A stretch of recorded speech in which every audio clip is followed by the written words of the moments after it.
Ja, i dag så har vi den 15. mars 2026. Og her har vi en interview med Hans Skårup, som har gjort en betydende indsats for informationen af Martinus åndsvidenskab. Og jeg vil gerne begynde forfra. Er det okay? Ja, må du meget gerne. Så hvor er du født henne? Jeg er født på Nordfalster i noget, der hedder Eskilstrup, og jeg er født den 1. september 1941.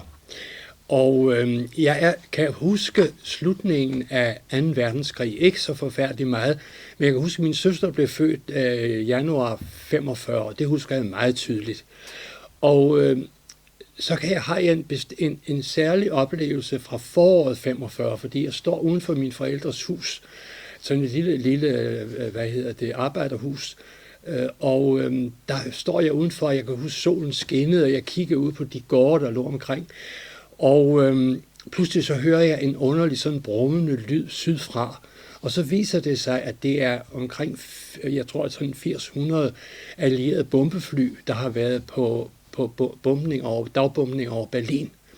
Og der blev jeg sådan klar, det er det eneste, jeg kan huske decideret fra krigens tid. Jeg kan ikke huske 4. maj, men jeg kan huske det der, og det gjorde et voldsomt indtryk på mig, fordi flyene fløj meget lavt, og man kunne næsten se piloterne, og så kunne man høre den der brummetone af motorerne der, og de fløj så på det tidspunkt op over Sjælland og op til over til Jylland, fordi der var ikke så store chancer for, at de blev skudt ned over Danmark på det tidspunkt der.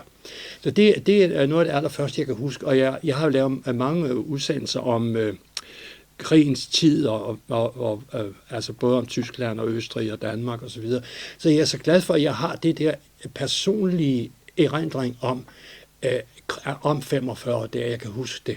Og når man nu tænker tilbage på, nu bliver jeg snart 85, at man har levet så længe, og hele det der spand af år startede med min musikinteresse, startede med en rejsegrammofon til 25 kroner og 78 plader, og så den fantastiske udvikling, der er sket, det er fantastisk. Jeg kan huske, at jeg var sådan et gammelt klogt barn dengang, altså også da jeg voksede til i 1950'erne. Jeg kan huske, at jeg sad og jeg var meget optaget af en tyske digter, Goethe, og jeg var optaget af hans digtning, og som 15-årig, jeg tænkte, det var noget mærkeligt noget. Jeg kunne ikke tysk dengang, men jeg sad og oversatte ord for ord, über allen Gipfeln ist Ruhe og så videre. Jeg var meget, meget interesseret i den åndelige, romantiske verden, som Goethe repræsenterede. Og jeg kan også huske, at inden jeg mødte Martinus som 19-årig, var jeg meget optaget af Kristus, og jeg var meget optaget af vi blev indoktrineret altså i skolen dengang med syndsbevidsthed, og at man var et syndens barn i det hele taget, uanset om man havde gjort noget som helst, og ens tro skulle frelse en. Og det kan jeg huske, det kunne jeg ikke rigtig. Jeg synes, det var ulogisk. Jeg kunne ikke rigtig forstå det. Må jeg spørge om din familie? Min far, var de religiøs? Nej, overhovedet ikke. Min far var nærmest antireligiøs, og min mor var sådan, du ved, barnetro, vil jeg sige, sådan på den måde der. Ja. Men de havde ikke noget interesse for det åndelige? Overhovedet ikke. Nej, slet ikke. Slet ikke. Men jeg var meget optaget af det, men jeg var sådan uforløst, og jeg havde det dårligt med det der kirkelige. Jeg var meget optaget af bjergprædikenen, og der synes jeg, der var noget, som jeg kunne bruge. Så ville skæbnen, at jeg kom som 14-årig, måtte jeg ud af skolen, og det var jo meget forfærdeligt, fordi mine forældre havde ikke råd til, hverken min søster og jeg skulle få en uddannelse, og vi havde dog, intelligens til, at det kunne vi godt have fået. Men det kunne vi ikke, og jeg kom så i lære i et automobilfirma, General Motors, og det var noget af det værste, jeg nogensinde har været udsat for det var sådan meget råt og brutalt med de mennesker, der var der. Der havde jeg tænkte, er livet virkelig sådan? Altså, det kunne jeg ikke rigtig forstå. Men så ville skæbnen, at jeg fik tilbudt via en kammerat fordi jeg var så musikinteresseret, så fik jeg tilbudt en stilling i noget, der hedder Højers Musikhandel i Nykøbing Falster.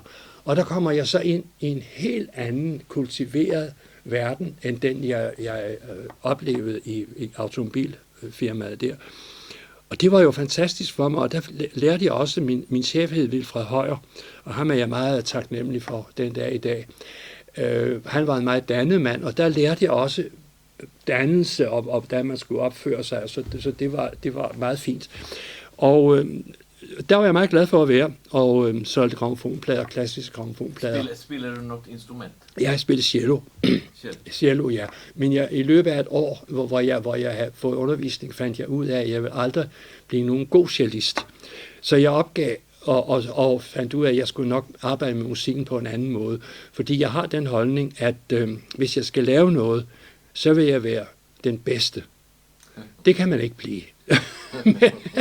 Men man kan forsøge at være blandt de bedste, ikke? Så jeg fandt ud af, at det vil aldrig blive godt. Men jeg kan huske, der i Højers Musikhandel, der modtog jeg posten om morgenen, og han fik noget, der hed kontaktbreve. Og de lå også på hans skrivebord, og jeg tænkte, hvem var det så? Det var min chef, Wilfred Højer. Ja, min chef fik de der kontaktbreve. Ja. Og de lå på hans skrivebord, og jeg kiggede så sådan på dem, og jeg tænkte, det var da interessant. Og så siger jeg, herr Højer, jeg spørger, men jeg kan se de der kontaktbreve, hvad er det egentlig for noget? Fordi jeg synes, det er da meget interessant. Og så fortalte han mig, at der var en mand, der hed Martinus, som havde skrevet et fantastisk værk. Og han kendte Martinus og havde været på Klint. Og han var, jeg kunne mærke på ham, han var glad for, at jeg viste interesse, så han forærede mig Logik, Martinus bog Logik, og så et års abonnement på kontaktbrevene. Og det blev altså et fantastisk vendepunkt for mig, altså at læse Logik, fordi pludselig så faldt alting sammen, altså logisk og på en skøn måde, og pludselig kunne jeg jo se sammenhængen i det hele. Hvilket år var det? Det var 1961. Så og var du? Der var jeg 19 år. 19 år? Ja. Så det var meget tidligt. Ja. Og så læste jeg også Den ideelle føde. Og det var den nummer 2 bog, jeg læste. Og det blev også et vendepunkt, fordi kort tid efter, jeg havde læst og forstået den, så blev jeg vegetar. Jeg kunne simpelthen ikke længere spise kød, og det har jeg så ikke gjort siden. Så det var et stort vendepunkt, og jeg blev meget optaget af at læse Martinus' værk, og jeg tænkte, det må du også fortælle dine omgivelser og dine venner og sådan noget, men det fandt jeg jo meget hurtigt ud af, det skulle jeg ikke, fordi de forstod slet ikke, hvad det drejer sig om, så det måtte jeg beholde for mig selv. Men bortset fra chefen, så kendte du ikke nogen? Jeg kendte ikke nogen, der var interesseret. Og din chef, han var stadigvæk interesseret? Meget, og ham og jeg, vi havde sådan nogle meget skønne samtaler om hele den moral og etik, som Martinus prædikede og så videre. Så jeg er ham dybt taknemmelig over, at han også skal have sat tid til at tale med mig om det der. Jeg havde faktisk kontakt med ham indtil hans død, og jeg har arvet hans Martinus bibliotek. Så jeg har stadigvæk ham i meget sådan, kærlig i mine tanker. Men jeg kan huske dengang, der mødte jeg også Gerner Larsson, fordi han holdt foredrag nede i Nykøbing, og der hilste jeg på ham nede i Nykøbing Falster. Og der hilste jeg på Gerner og snakkede lidt med ham. Og så, men ellers havde jeg ikke nogen sådan, jeg kunne snakke med på det tidspunkt der. Men i 1966 kommer jeg så til København, hvor jeg får ansættelse i grammofonbranchen. Jeg er først i Magasin du Nord kort tid, og derefter i Bristol Music Center på Strøget, hvor jeg solgte klassiske grammofonplader. Og der var der sket en skilsmisse mellem Martinus og Gerner. Så Gerner holdt foredrag inde i Studenterforeningen. Og den var jeg alle sammen inde og opleve. Og han var en fantastisk formidler, også i de kontaktbreve, som han jo skrev. Så jeg har også en stor tak over for ham i det hele taget. Men var du bevidst om, at der var nogen modsætning der? Jeg oplevede det jo kun på afstand, så jeg har ikke været inde over det. Jeg var bare meget ked af, altså fordi jeg har også lært navnet Mogens Møller at kende, og selvfølgelig gerne og i høj grad via de her kontaktbreve. Og så jeg var ked af, at det der skete, men jeg var ikke inde over det. Jeg var jo så ung dengang. Men da jeg så kommer til København i 66, så der holder Martinus jo stadigvæk foredrag hele vinteren. Så jeg nåede fra 66 og så til Martinus holdt op og høre alle hans foredrag. Hvor mange? Mange. Altså det måske 50. Altså fra 66 og frem til han holder op, har jeg faktisk... Og det var første gang, som du oplevede Martinus i livet? Ja, og der kan jeg huske, at første gang jeg så mødte ham, jeg synes ikke, han var sådan nogen, altså han var ikke som Gerner sådan en god taler, men det var han jo alligevel, fordi altså han havde jo en udstråling og en varme i sit væsen, som var fantastisk, og jeg kan huske, han stod altid ved udgangen, når han holdt foredrag, og så gav han hånd. Jeg kan huske, at den her varme hånd, der sådan tog om en, altså det var, der kunne man virkelig mærke, altså der var noget helt særligt. Og jeg ville jo så gerne møde ham, men jeg var jo ung, og jeg var altså ret sådan beskeden og lidt sky, så jeg tog ikke nærme mig den store personlighed. For det sjove er, at fra det øjeblik, jeg havde læst Logik og den ideelle føde, var jeg fuldstændig klar over hans format. Altså, hvem han var. Det stod mig fuldstændig klar, at han var noget helt enestående. Og det var jeg meget lykkelig for, at jeg kunne begribe, og jeg ville så gerne møde ham. Men det turde jeg ikke. Det lærte jeg først senere, da jeg kom til at arbejde på radioen med de store kunstnere, og så fik jeg mere mod til at nærme mig. Men jeg kan huske en gang i Bristol Music Center, der arbejdede jeg på første sal, og man kunne så kigge ned på strøget. Og der ser jeg pludselig Martinus komme gående sammen med 2 andre herrer, eventuelt de gik der på strøget. Og så tager jeg til mig selv, så er det nu. Og så løb jeg ned igennem butikken og hen til Martinus, og tænkte, jeg må altså sige ham tak for det, han har betydet for mig, altså hele den omvæltning i mit liv. Og jeg får hen til ham, og han blev sådan lidt forskrækket, og så siger jeg, ja, undskyld Martinus, men jeg så dig, at du gik hernede, og jeg må altså sige dig tak for det, som dit værk har betydet for mig. Det har betydet så uendelig meget. Og så sagde han, ja, det skal du så ikke sige mig tak for jeg er jo kun forsynsredskab. Og du ved på den her med hans jyske stemme, ikke? Yeah. Og det synes jeg var så stort, at han, når jeg tænker på, hvad han har præsteret, og så siger han beskedent, det skal du ikke takke mig for, jeg er kun forsynsredskab. Det har jeg aldrig glemt. Og det er faktisk den eneste gang, jeg har haft altså decideret kontakt med Martinus, sådan ganske kort. Men og jeg tit beklager, jamen du kunne jo også godt, du har alligevel levet, hvorfor gik du ikke hen til ham og gjorde noget? Men ved du hvad, det her, det var faktisk nok. Altså det var ligesom, altså det var sådan en indvielse, som så også senere førte til, at jeg så har jo beskæftiget mig at lave film og skrevet og gjort ved. Så det var nok egentlig. Det var den enkelte gang, som du snakkede med ham. Ja, det var det faktisk. Men du blev ved med at gå på foredrag? Det gik ved med at gå over til foredragene, og jeg lærte også Mogens Møller at kende, og ham kendte, jeg har haft nogle skønne samtaler med ham, og jeg har hørt hans foredrag, og så har jeg jo fotograferet Martinus mange gange, også op på Klint, og jeg var til hans 90-års fødselsdag inde på et hotel på Vesterbro. Og det var jo ligesom, jeg har talt med flere, der var til stede, at det var ligesom, påskeindvielsen, altså med Kristus, altså vi der var til stede den aften, det var sidste gang Martinus optrådte offentligt, man følte, at man ligesom blev indviet til noget på en særlig måde. Altså det synes jeg. Og jeg kan huske, at jeg hørte jo hans tale, og jeg kan huske, der var sådan en fantastisk forhøjet stemning, altså det var en åndelig stemning. Og så står Martinus, jeg stod lige ved siden af ham, så kommer der en dame hen, og så siger hun, Martinus, nu skal vi synge kærlighed fra Gud. Nej, sagde Martinus, det skal vi ikke. Færdig.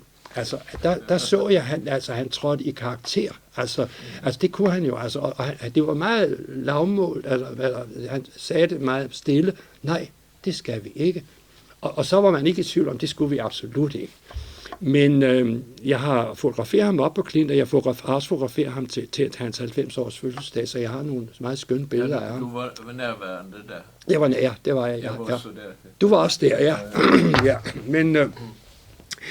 Men så, det som jo så er det spændende, det er, hvordan får man så Martinus' værk til at påvirke ens væremåde. Altså fordi man er jo sådan et uslebet stykke menneske der, og så pludselig så læser man om de der moralske ting. Jeg kan huske, at da jeg var barn og teenager, der var havde jeg sådan et voldsomt temperament. Altså jeg kunne godt sådan blive skældt ud og sådan noget. Men så lærte jeg jo om, at det var eksplosionsenergi, og det var noget meget negativt. Og så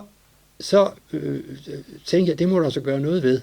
Og så holdt jeg op med det, og så brugte jeg det i stedet for til kreativ energi. Og det har jeg så brugt faktisk resten af livet i mine radioudsendelser, mine bøger og mine fotograferinger, hvad jeg har lavet så mange ting. Og jeg har faktisk ikke oplevet, jeg tror sidste gang jeg sådan fik et raserianfald, det var 1966. Jeg har virkelig kunne vende det til noget kreativt. Men det var jo, altså det der med, Martinus sagde jo, lad nu være med at tro på det, jeg skriver, men gå ud og prøve det af i virkeligheden og se, om det fungerer. Og det tog jeg til mig, og det har jeg faktisk brugt hele mit liv på.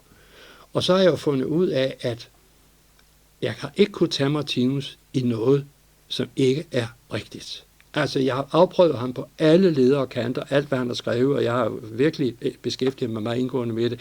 Og jeg har ikke kunnet tage noget, hvor jeg siger, det der Martinus, det passer altså ikke. Altså, hvis man rigtig tænker efter og afprøver det, så er det så logisk og fantastisk, altså et værk. Ja, en lille sidespring. Ja. Blev du der på radioen resten af dit liv? Ja, altså jeg var jo i Bristol Music Center der faktisk fra 66 til 81. Og så blev jeg headhunted til radioen, fordi jeg vidste en masse om klassisk musik og grammofonplader. Og så blev jeg ansat i diskoteket, hvor jeg registrerede klassiske plader. Og der var jeg så det var et barselsvikariat, som kun var et år, og så blev jeg afskediget. Og så havde jeg sådan et godt forhold til min chef, og hun syntes, det var synd, at jeg skulle sidde der og være arbejdsløs, så hun sørgede for, at jeg fik en stilling ude i TV-byen, i filmafdelingen, filmindkøb, og der var jeg så et års tid. Og så bliver der så en stilling ledig i diskoteket, og den vil jeg jo gerne have. Min chef derude, han var meget glad for mig, for jeg vidste også en masse om film, og så havde vi et meget godt forhold personligt. Han var meget interesseret i Karen Blixen og 2. verdenskrig, og det har jeg også været. Men jeg sagde, at musikken er jo mit liv, så jeg må tilbage til diskoteket. Og det var meget godt, fordi den afdeling, der filmafdeling, den blev nedlagt kort efter, så ville jeg jo være blevet arbejdsløs. Så kommer jeg tilbage til radioen, til diskoteket, og så laver jeg nogle udsendelser for Københavns Radio og for P2. Jeg havde jo ikke forstand på at lave radio, men det gjorde jeg altså, og de antog det. Og jeg lavede også en udsendelse i 1988, inden muren faldt, om nogle bånd med den tyske dirigent Wilhelm Furtwängler, som russerne havde stjålet i 1945 og taget med til Moskva. Og derunder perestrojka, der blev der ligesom lukket op. Og der var en professor Claus Lang, som havde fået kopieret de bånd i Moskva, altså fået russerne til at kopiere dem, og så få dem tilbage til Berlin. Så jeg tog ned til Berlin og lavede interview med ham på tysk, og lavede en aftale om, at de bånd kunne sendes i Danmark. Jeg lavede sådan en stor temaudsendelse om Furtwängler og krigen. Blev han fængslet? Nej, det gjorde han ikke. Nej, han gennemgik den afnazificeringsproces i 46, men der var ikke noget at komme efter. Han havde reddet en masse jøder ud. Og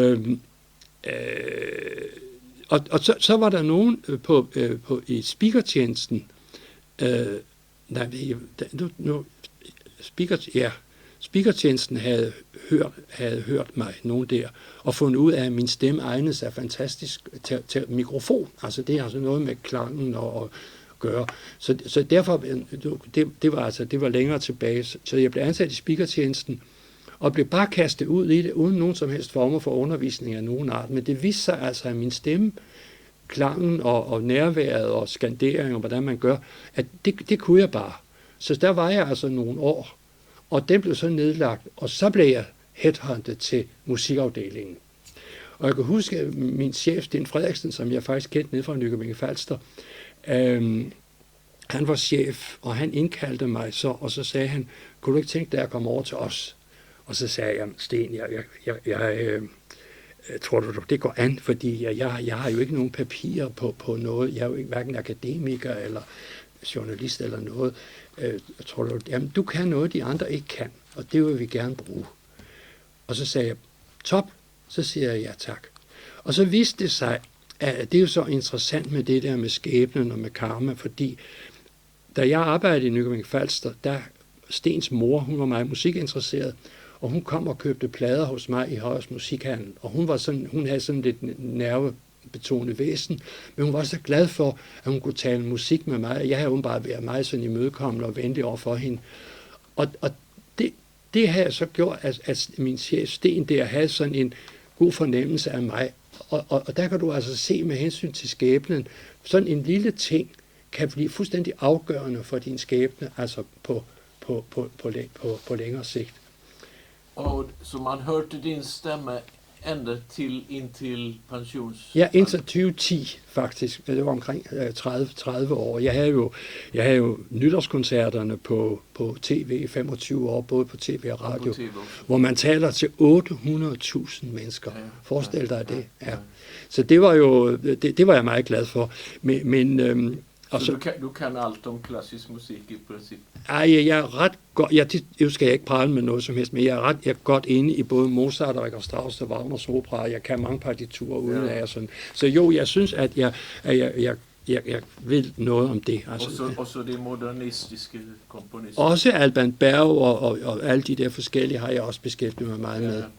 Jo, det har jeg. Og det har jeg vil sige, at min kære chef, Sten Frederiksen, som nu desværre er død, han gav mig faktisk de 25-30 lykkeligste år af mit liv, fordi der kom jeg jo så, rejste jeg jo meget, fordi jeg gjorde det så til mit speciale at interviewe de store musikere, både dirigenter og sanger, altså Schwarzkopf og Birgit Nilsson og James Levine og Joe Scholti, og nogle af dem fik jeg sådan nærmest venskabelig kontakt med, og har besøgt ham i hans hjem i London og spist frokost med ham, da han her i København, da han fik Sonningprisen. Og Schwarzkopf, da hun blev 75 i 1990, hende har jeg besøgt flere gange i Schweiz. Og jeg præsenterer også tit opera fra London og fra Wien og Berlin. Og det var altså, når jeg sådan ser tilbage på det, og jeg interviewede de 3 tenorer hver for sig, og sådan. Så det har jo været et eventyr, altså. Det må man jo sige. Ja. Det har det været. Hvordan var det med dit fotografi-interesse? Jamen, det har jeg fotograferet hele mit liv, faktisk fra jeg var 13-14 år. No. Men ikke sådan til noget særligt. Bare sådan altså... Ikke professionelt, nej. Men så, da så digitalkameraet rigtig kommer frem, så mit gamle filmkamera, altså med film, du ved, det gik i stykker, og så gik der faktisk mange år, hvor jeg slet ikke fotograferede. Men så er der nogen, der siger til mig, jamen du skal da have en computer, og du skal da fotografere, og det gjorde jeg så. Og så møder jeg jo Jesper Jensen, som er blevet en god ven. Hvornår? For 8 år siden. Og han er også interesseret i, han er familiefar med 2 små, dejlige sønner, små drenge. Hvordan mødtes I? Vi mødtes via Tony Bjerremose, som nu er død, som jo også har været meget interesseret i Martinus. Ja. Og vi fandt jo så ud af, at vi begge to var meget interesserede i at fotografere. Og så har vi købt altså nogle rigtig gode apparater. Vi har rejst utrolig meget, og det har vi haft sådan en glæde af. Og da han er dybt inde i Martinus' værk, så har vi jo nogle fantastiske samtaler om moral og etik og skæbne og karma og alle mulige ting. Og det er jo vidunderligt at have sådan et menneske, som man virkelig kan gå i dybden med, og som man også har enorm respekt for, som et menneske af meget, meget stor, moralsk, kvalitet. Men var det nogle særlige motiver, som I interesserede jer for? Var det fugle? Nej, det var det ikke. Nej, altså jeg vil sige, at jeg er sådan meget mangfoldig med hensyn til at fotografere. Jeg er meget fascineret af det her street photography. Altså gå ud på gaden og så tage nærbilleder af folk, uden de ved det. Og det synes jeg er helt taget det der med at skildre livet. Men jeg laver også reportager, jeg laver landskabsbilleder, og jeg laver portrætter, og jeg breder mig over alt simpelthen. Og det har blevet min store passion nu her, hvor jeg er pensioneret, har været pensioneret i mange år. Ja. Går du stadigvæk på foredrag her? Eller? Nej, det gør jeg faktisk ikke. Nej. For jeg synes jo, at det burde jeg måske gøre, men jeg læser meget Martinus, og jeg synes jo alligevel, at mange af de der foredrag, jeg synes, det er jo altid interessant at få gentaget nogle ting, men jeg synes alligevel, at jeg er så meget inde i tingene, det bliver ikke til så meget med foredrag. Det gør det faktisk ikke. Nej. Hvornår mødte du Torsten Dreyer? Ja, det er jo altså en anden helt fantastisk historie, fordi i de år der, hvor jeg hører Martinus foredrag og møder Mogens Møller og Gerner Larsson og så videre, så tænkte jeg på som musikjournalist, jeg tænkte, du burde egentlig altså interviewe de mennesker der på bånd, altså bare have dem som nu, hvor man altså bare optager det på bånd, for at have nogle minder om Martinus, fordi når de er døde, så forsvinder der en hel masse. Ja. Men jeg var jo så optaget af at lave radio, og jeg rejste meget rundt i verden og så videre, så det blev ikke til noget. Så en dag, så ringer min telefon, og så er det Torsten Dreyer. Jeg kendte ham ikke. Og han siger, ja, jeg kunne godt tænke mig at lave noget film med nogle af de mennesker, der har kendt Martinus. Hvad tid var det? Det var i 2003. Ja, det var det. Ja. Så det er 22, det er snart mange år siden. Og så sagde Torsten om Martinus Institut, de har anbefalet dig, fordi du har lavet nogle radioudsendelser om Martinus, og det havde jeg jo så også på program 1. Så de vidste godt, hvem jeg var. Og men du havde ikke mødt dem fra instituttet, altså de som kontaktede dig? Nej, det var Torsten, der kontaktede mig, men det var instituttet, der havde anbefalet ham at ringe til mig, for at jeg kunne være med i det projekt og lave det. Også fordi jeg jo var vant til at interviewe folk, og jeg kendte Martinus værk. De kendte dig fra radio? Fra radioen, fordi jeg havde lavet en række udsendelser på P1. Et portræt af Martinus, portræt af Blavatsky, Madame Blavatsky, teosofen, og Rudolf Steiners pædagogik. Gjorde du det på radio? Ja. Og clairvoyance og esoterisk astrologi. Jeg lavede sådan en serie om åndelige temaer. Så du havde lov til at snakke om det? Ja, det lavede jeg for program 1. Altså, og jeg lavede også udsendelser om dansk revyhistorie på P4 og sådan noget. Jeg har altid bredt mig meget ud. Og det har været også, jeg er også meget interesseret i jazzmusik for eksempel. Og det synes jeg har været en stor fordel, at man ikke har altså kun været samlet om én ting. Men det var ikke noget, som havde noget imod det her? Nej, det var der ikke. Nej. Altså jeg havde faktisk i de der år fra slutningen af 80'erne og så de næste 10-15 år, der havde jeg faktisk meget frit spil, altså også fordi folk var glade for det, jeg lavede, og så jeg kunne virkelig boldre mig. Og så fandt jeg ud af, at jeg har aldrig lært noget. Jeg har hverken lært at tale eller konstruere en udsendelse, men jeg fandt ud af, at jeg havde altså en måde, jeg kunne strukturere sådan en hel aften på, altså komponere sådan en hel aften, hvor man altså stadigvæk holdt fast på folk. Og det var ikke noget, jeg fandt bare ud af, sådan var det, ikke? Så ringede Torsten Dreyer? Så ringer Torsten til mig, og jeg kendte ham jo ikke, og så siger han, kunne du tænke dig, og vi skulle lave sådan noget sammen, du og jeg. Og så sagde jeg, ved du hvad, hvor er det sjovt, du ringer, fordi jeg har faktisk haft den samme tanke med hensyn til radio og lave det, men det kunne da være meget bedre at lave det med film. Og så mødtes vi, og så fandt vi ud af, at vi når vi arbejdede sammen, så havde vi en vældig god kemi, og det lykkedes fint. Og så tænkte jeg, ja, er jeg nu den rette til det? For jeg vidste jo godt, det var noget betydeligt noget. Er jeg nu den rette til det? Er der ikke andre, der vil kunne det bedre end mig? Fordi, og så tænkte jeg, vil Martinus fra den åndelige verden, vil han synes, det er rigtigt, at man laver sådan et meget personligt billede af ham? Vil han synes, det er i orden? Og så besluttede jeg mig for, at det måtte jeg gøre, fordi jeg kunne ikke se, der var nogen andre, der sådan... Jeg var vant til at interviewe, og jeg kendte Martinus' værk, og jeg kendte ham personligt, så jeg sagde ja. Og så kastede vi os jo ud i det, og det blev til 67 interviews med 67 med mennesker, der havde kendt ham på forskellige vis. Ikke? Og hvilke mennesker var det, som samlede de personer? Så at, Det var vi fandt ud af, altså der var den og den, der havde kendt. Torsten fandt ud af det ene, da han sagde, at vi skal også interviewe ham over i Aarhus, og vi skal hen. Altså, det talte vi sådan om, hvem der kunne være interessant. Ikke? I fik tips fra instituttet måske? Nej, det gjorde vi nu ikke. Nej, vi fandt selv ud af det. Ja, det gjorde vi. Ja. Og så var der nogen, der sagde til os, jamen, I skal også, hun har også mødt Martinus, hun har nogle ting at fortælle. Vi arbejdede på det i 3 år, så det kørte på den måde. Og det var, ved du hvad, det var en fantastisk oplevelse, også i mit liv med Martinus, at møde alle de der fantastiske mennesker, som jo aldrig nogensinde havde siddet foran et kamera. Og Torsten og jeg havde sådan en god fornemmelse for at få dem til at have det godt og slappe af og sådan noget. Og så fortalte de om det i livet, der måske betød allermest for dem. Altså virkelig. Og så har jeg senere hen via en clairvoyant dame, så jeg sagde til hende, jeg har altid været i tvivl om det der med Martinus, med om han nu synes, det er i orden. Og så sagde hun, og hun kunne altså gå ind på det, så sagde hun, det synes han bestemt, fordi han synes, det er meget, meget vigtigt, at der er beviser for, at han har været her. Altså, så det er ligesom, hvad skal man sige, et bilag til hans værk. Ja. Det er den film.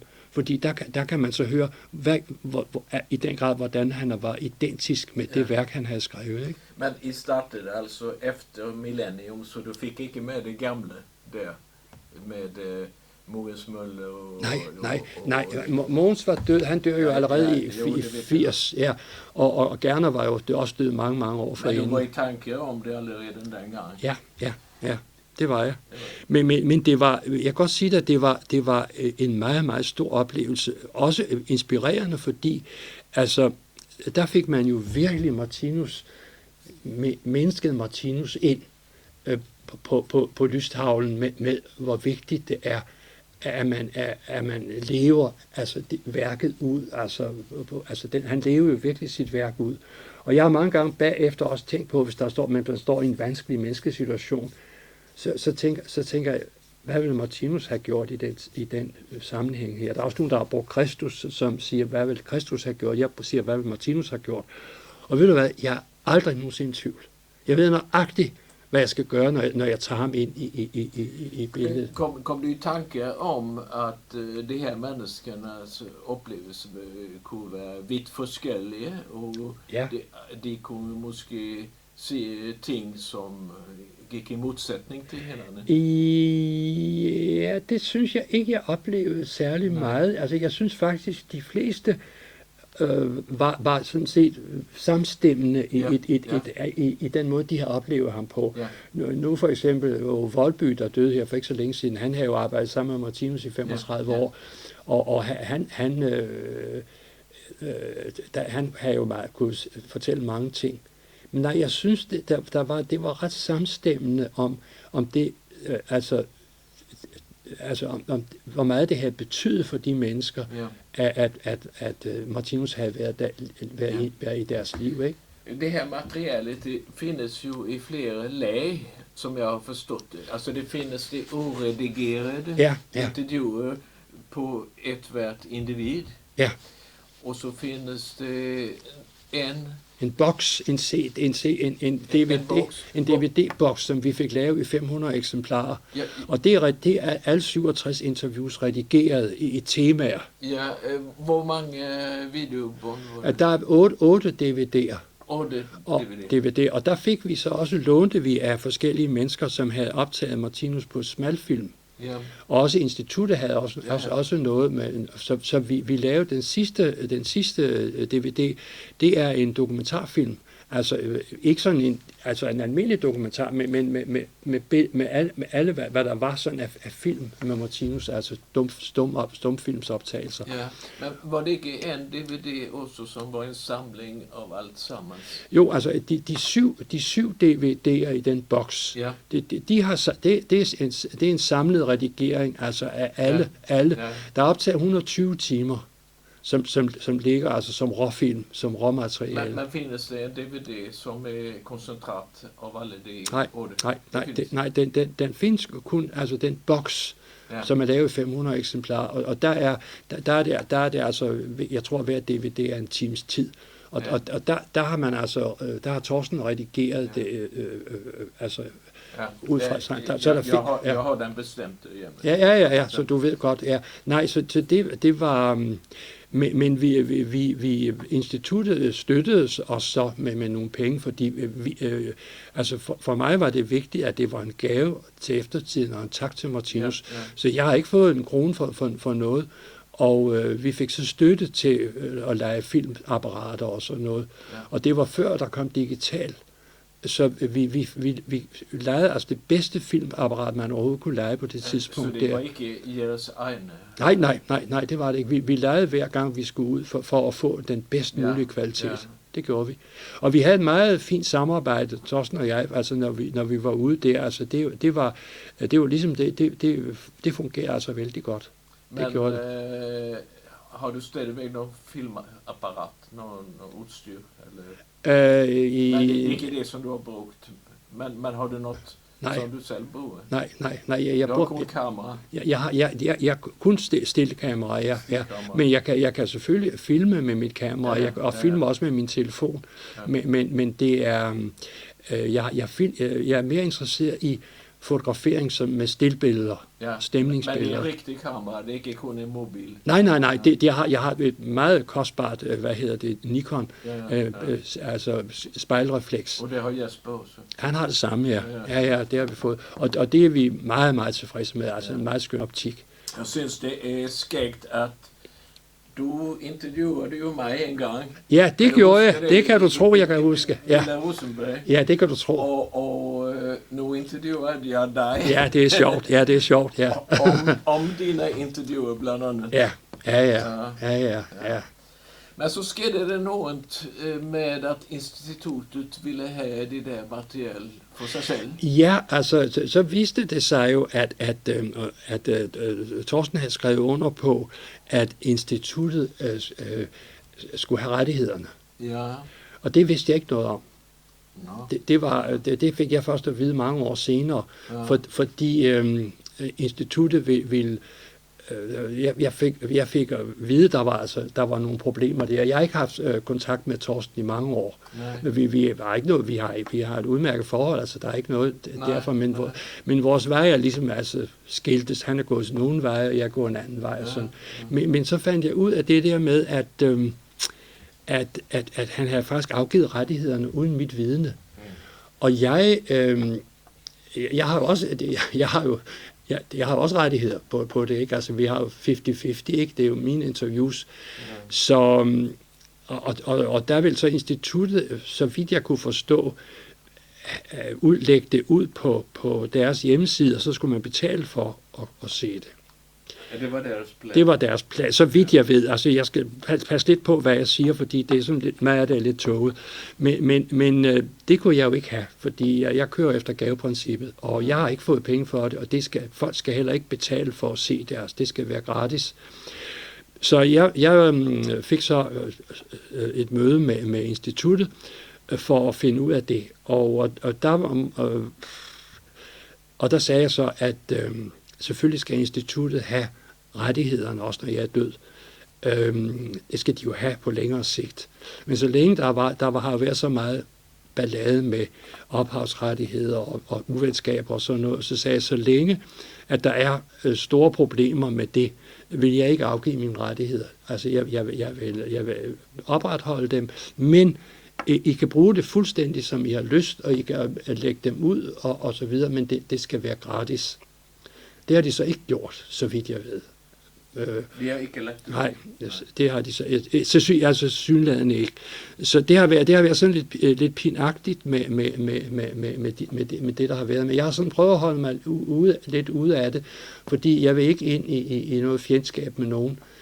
Og når jeg dør, så har min ven Jesper der, han arver rettighederne til mine ting, og så vil han sørge for, at instituttet får rettighederne på et tidspunkt.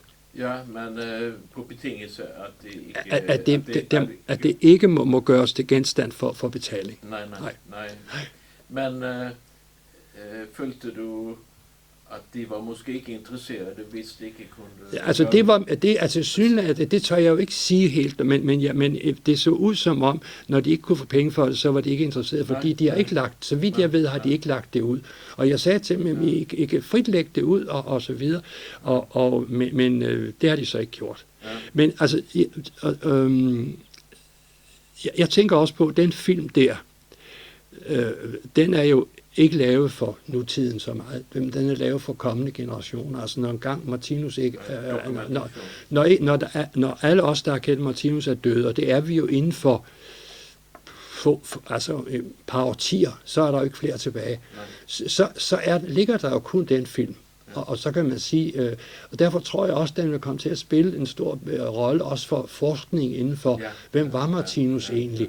Så jeg bliver mere og mere klar over, at den nok er mere værdifuld, end jeg egentlig sådan selv har forestillet mig. Ja. Og det er jeg jo meget, meget lykkelig for, at jeg har kunnet give det til eftertiden. Og det som en tak for et menneske som Martinus, der har i den grad været ledestjerne i mit liv, altså og præget mig. Altså, jeg har virkelig arbejdet med hans tanker og idéer og hans etik hele mit liv, og det har været så skønt at kunne sige tak med den film. Ja. Det vil jeg sige. Og juridisk set er det ikke gyldigt, at Torsten på sin side har skrevet noget at give instituttet rettigheder? Nej, uden at orientere mig. Nej, altså for at det skal være juridisk gyldigt, så skal I begge være enige. Ja, det skal vi. Og jeg anede det ikke, og der ligger altså, jeg har kopi af kontrakten og så videre, ikke? Ja. Så det var jeg sådan lidt trist over, at han ikke havde orienteret mig om det. Har det ikke nogen sagfører eller noget? Nej. Han har lavet det alene med instituttet dengang, altså, og lavet den, og jeg synes, det er helt i orden, for selvfølgelig skal Martinus Institut have rettigheden til den film, når vi ikke er her mere, fordi det er jo helt naturligt. Ja. Men så længe der er alle de stridigheder, og der har været så meget med retssager, og jeg ved ikke hvad, så har jeg altså synes, det var rigtigt at opretholde, altså med mine rettigheder, så længe jeg lever, med den generøsitet, som det er, at man kan frit bruge det, altså instituttet kan bruge det, alle kan bruge det, uden at der skal betales for det. Og på det møde, som I havde der, følte du, at stemningen var god nok? Ja, det synes jeg. Altså, jeg synes, ikke skuffet? Nej, jeg synes, vi havde et rigtig godt møde, og jeg havde Jesper Jensen med, og fordi han skrev af rettighederne, så jeg synes, vi havde et rigtig godt møde, og hvor det blev trukket op, og jeg redegjorde for, at altså idéer, jeg havde med det, men jeg synes, så meget gerne, de lagde det ud, så meget de havde lyst, men altså uden betaling. Ja. Så nu er det i sikkert forvar. Ja. Men det er jo også nu, når man sådan bliver så gammel som mig, og man kan leve i så mange år, og disse enorme omskiftelser og så videre, så er det jo fantastisk at også erkende, hvor meget Martinus faktisk har betydet. Og altså man ligesom er åben over for hans værk. For jeg kan huske, da jeg lavede den film der, så jeg har nogle gode venner, som også kultiverede og mennesker osv., og så sagde jeg, ja, men jeg har lige lavet arbejde 3 år på sådan en film og så videre. Nå, har du det? Ja, det regner i Sverige jo, siger de så.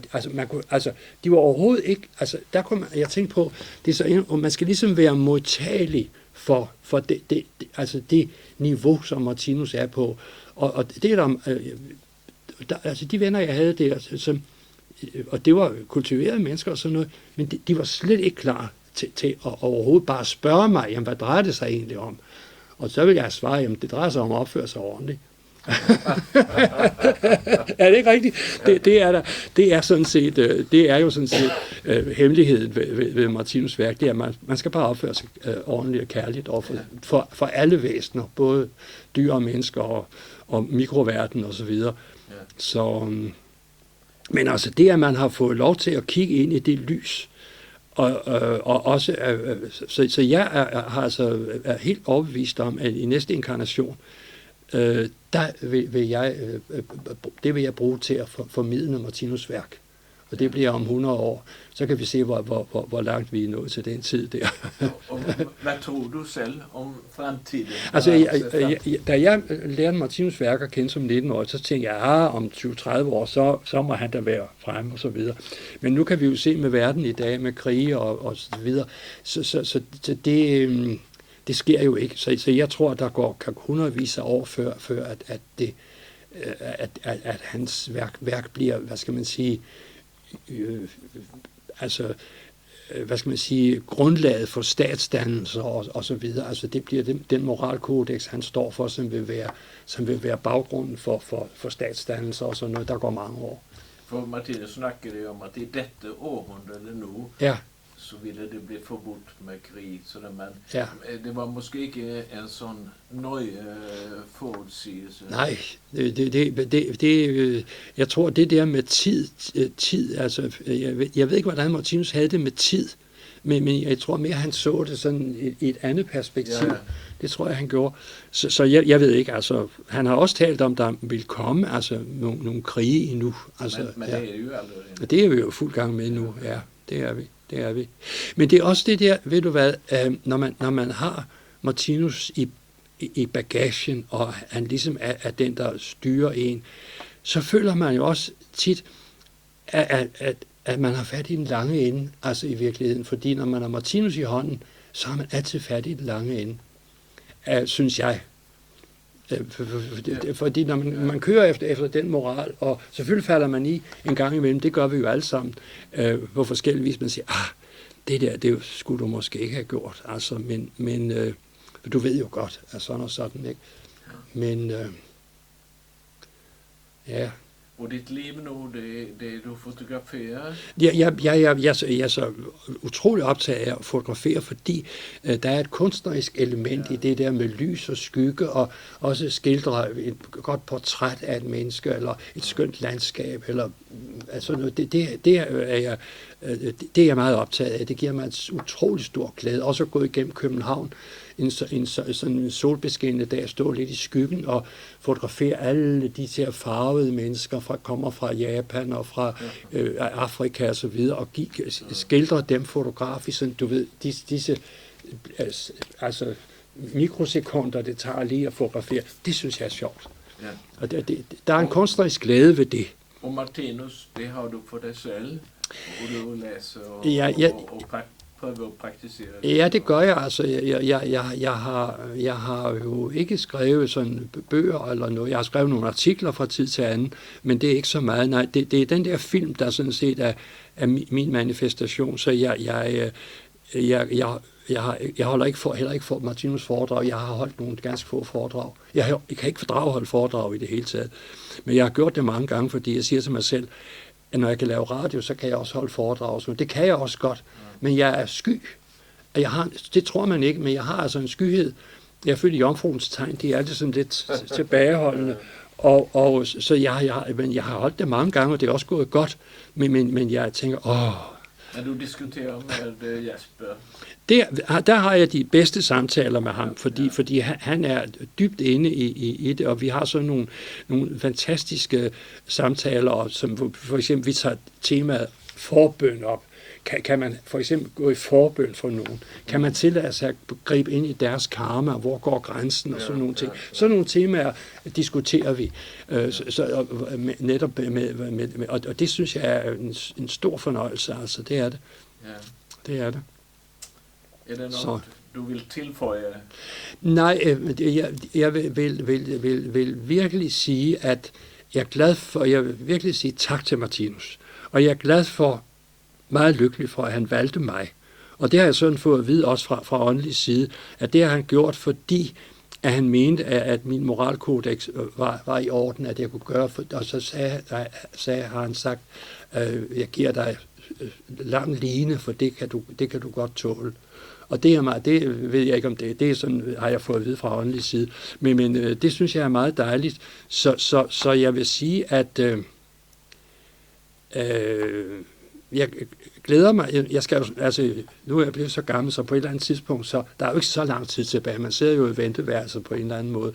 Men jeg glæder mig til eventuelt at møde Martinus i den åndelige verden. Hvad jeg måske kommer til. Nu må vi se. Men altså, tak Martinus. Tak fordi du har været den mest betydningsfulde person i mit liv. Og jeg siger dig tak for din fantastiske kærlighed. Ja, og du virker have haft et fantastisk liv også. Det har jeg haft også ved siden af. Ja, det må man sige. Det har været et eventyr. Ja. Så jeg vil sige hjerteligt tak for at du ville komme, og det er jeg meget glad for. Og som du vet så har jeg også en lille samling med intervjuer. Ikke så mange som du har gjort, men i hvert fall, jeg tror det er 13 og det er måske 14 med dig. Ja. Og så har jeg fire andre i tankerne. Ja, fint. Ja. Jeg ved ikke om du kender Jan Marsfeldt. Nej. Han skal intervjue om 13 dage. Ja. Nej, men nu kan man sige, hvis nogen vil interessere sig for min og Torstens film i fremtiden, så kan man sige, så det her, det er så, hvis man så siger, hvem var han egentlig, der lavede filmen, så er det her sådan et dokument, hvem var han den stabajs, der lavede den der film, ikke? Altså, jeg har den boks, og så har jeg en link til min egen. Men jeg håber at den linken bliver ved. Ellers må jeg jo kontakte Jesper. Ja, det må du. Han ved alt muligt om det. For det er jo interessant at have sin egen interview også. Ja. Selv om den er uredigeret. Ja, bestemt. Ja, men så takker jeg fordi du tog dig tid.